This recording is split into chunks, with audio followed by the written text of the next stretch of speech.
Hey, it's your professional sarcastic man and seeker of attention, Chris, here to talk about going back to basics. So, particularly with modern comics. So, what I mean with that is taking a character back to its roots for a current ongoing comic. So, I'm going to be talking about what I think is the best example of going back to basics and what is the worst of going back to basics. So, starting off, the best of going back to basics with the character is the Hulk in Immortal Hulk. So after the events of Secret Wars, during a time gap, it's revealed that Bruce Banner has pretty much gotten rid of the Hulk. He no longer has huge amount of traces of gamma radiation in his body, and he can't become the Hulk anymore, seemingly freed of the curse that he's lived almost his entire life with. And then he is killed by Hawkeye in Civil War II. And after that, there has been a few moments where they try to bring back Bruce or bring back the Hulk, mainly the Hulk. But while Bruce wasn't the Hulk, they tried to make Amadeus Cho the totally awesome Hulk, and turn Jen Walters' She-Hulk into Hulk. Both examples were not so good and were not loved by a lot of fans. So during the events of Avengers No Surrender, Hulk is resurrected. Marvel spoiled it anyway with solicits. Hulk returned and he was given his own new ongoing series, The Immortal Hulk. And with this, the writer Al Ewing, he took Hulk back to basics. So it went back to a Dr. Jekyll and Mr. Hyde relationship between Bruce and the Hulk. Bruce is scared of becoming the Hulk and what the Hulk can do. He finally thought he had peace with the Hulk being gone, adding to the fact he also died. So with him dead, the Hulk was also dead, but people kept on bringing him back, and now he is properly back and he is afraid of what the Hulk will do.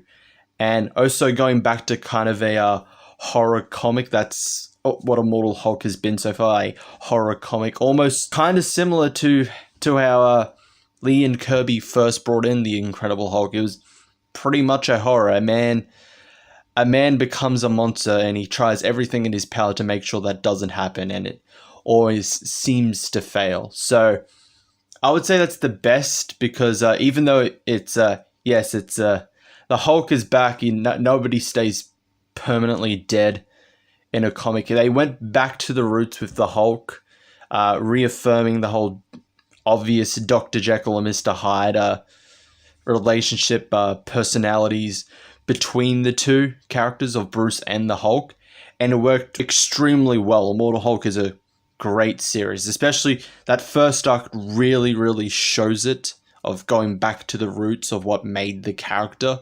And Al Ewing and the team did a tremendous job doing that. So what is the worst example of going back to basics? The worst example, I would say, is Brian Michael Bendis' Superman, and by extension, Action Comics. So for Rebirth, fans were given back the original Superman, the pre-Flashpoint Superman, the Superman pretty much everyone agree is that Superman. Not New 52. New 52 was not particularly loved. That Superman was did not have a lot of fans.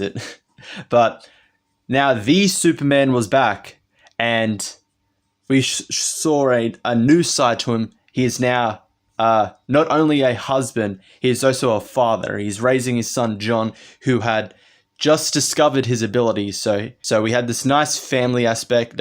Superman juggling his jobs as both a father, a husband, a superhero as well, and then later on a reporter again at the Daily Planet. But when Brian Michael Bendis took over as the writer, not only was the series relaunched, but the classic Superman red trunks, the underwear, returned to the suit. And this was a symbolic image of that Bendis wanted to take Superman back to his roots, back to basics. But the problem is how Bendis did it. So what did Bendis do? He pretty much trampled on what Tomasi did with the Rebirth Superman series, and just take away the family. So Lois and John are removed. They are sent off to space with Jor-El so that John can explore the universe and develop his powers. And Superman is left on his own. So Superman, no relationships whatsoever, no other family. He's just by himself. He's got the red trunks back again. He's just being a superhero. And Bendis shows this in the worst possible way by doing that, because all that build-up of the family from Rebirth, all the stories of the family, the whole family aspect of Superman is just got rid of by Bendis, because he doesn't know how to write a family man Superman. He can only write Superman as a almost classic Superman. And it doesn't help the fact that he describes Superman, at least in Action Comics, as a street level character. The problem is Superman is not street level. Golden Age Superman, yes. DCU, where he lost his powers, yes. Superman now, Rebirth onwards, is not a street level character. Brian Michael Bendis is well known for writing street level characters. Ultimate Spider-Man, Daredevil, Jessica Jones.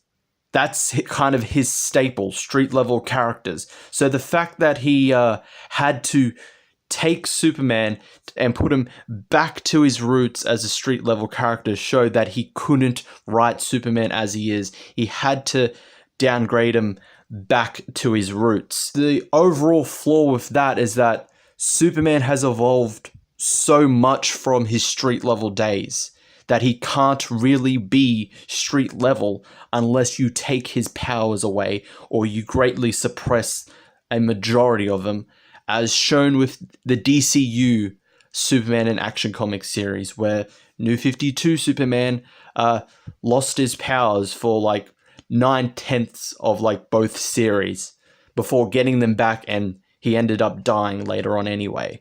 See, that's regardless of how you feel about New 52 and the DCU run of Superman and Action Comics, that's a much better example of taking the character back to its roots of being street level. They physically took his powers away and made him a street level character again. But with Bendis, he doesn't understand that, and it just contradicts everything that's been established later on, and then just taken back, like he also written recently that Jor-El is the reason that Superman is Superman. You know, Jor-El made Superman, despite the fact everyone knows Ma and Pa Kent were the ones that made Superman. They gave him the morals, they gave him the values, and Supes didn't even learn about Jor-El until after he was Superman. So to Bendis, by taking the character back to basics, back to its roots, he has to disregard continuity, because or else the story's not going to make sense for him. And that's why I believe that's the worst example of taking the character back to roots. You could argue both Hulk and Superman have evolved as a character throughout the years. But with Hulk, they always keep the basis that it's man versus monster, the beast within and all that. So going back to basics with that is much easier with the Hulk. With Superman, it's not. And that's why I believe Brian Michael Bendis' Superman and Action Comics is the worst example of taking a character, going back to basics, back to its roots, what made it classic, going back to the classic times of when pretty much the character was first written. So that's it. That's what I believe is the best and worst of going back to basics with a character. Do you agree? Do you disagree? Do you have any other examples of any other characters or series that have done the same that are the best or worst in your opinion. Let me know in the comments. I've been Chris. If you like the video, leave a like. If you haven't already, subscribe and hit the notification bell. I got more videos coming out later on, more reviews, etc., etc. And I'll see you all next time.